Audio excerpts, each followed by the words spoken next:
Ai, ai, Charlie, que ens han cancel·lat l'hotel. ¿Cómo que nos han cancelado el hotel? I ara què fem per les vacances?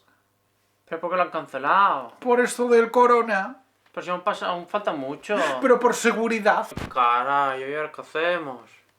Con lo bien que lo pasábamos montados ahí, que si en camello, que si en elefante, que si en la piscina del camping, que si en el rascacielos.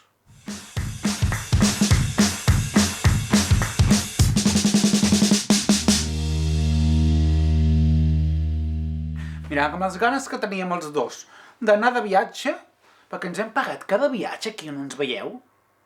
Mira que el bar no dona molt de diners. No, al bar no, pero la maquinita tragaperras sí. Ahí está. Detalle. Ahí está. Un detalle que no habíamos dicho nunca, ¿eh? Nunca. Y ahora que hemos dejado el Sí. tema del bar, ahora me atrevo a decirlo. Tragaperras. Bueno, las maquinitas. Les maquinites. Las maquinitas del Les bar. maquinites. Ay, las maquinitas del bar lo que dan de sí. Les maquinites. Ah, ¿que os pensabais que nos íbamos con el dinero de vuestros cafés con leches? No. No, No. no. Y ahora ya lo podemos decir en voz alta. No. No. Nos vamos con el dinerito de Les maquinites. las tragaperras. Les maquinites. Total, que si aquest any obre el càmping a l'agost, adivinar quién està ahí. Estava pensant, i si truquem al càmping i ho farem a les Baby Sisters com animació? Pero ¿cómo no se te ha ocurrido antes? Voy a llamarlas ahora mismo. A ver. ¿Cómo no se te ha ocurrido antes? Sí? Hola, és el càmping La Banana Alegre? Sí, sí, sí.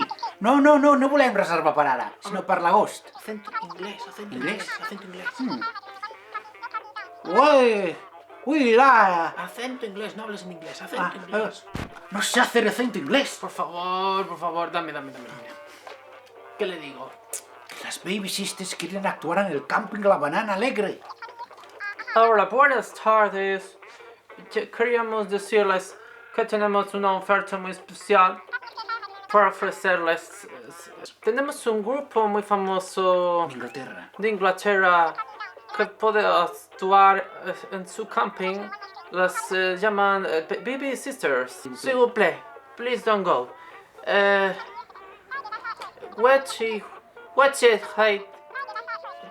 Ay, ¿cómo le digo? 4 de julio. Perfecto, fiesta nacional. Sí. No hay problema. Pues que bien, pues ya está. Pues ya tenemos bolo el 4 de julio. Que me ha dicho que la fiesta nacional. Pero Charlie, ¿Hay fiesta nacional aquí? ¿4 de julio? a mí da igual. Si que te vuelves varonil, ¿no? Hablando en inglés. Bueno, es que yo estudio en Harvard.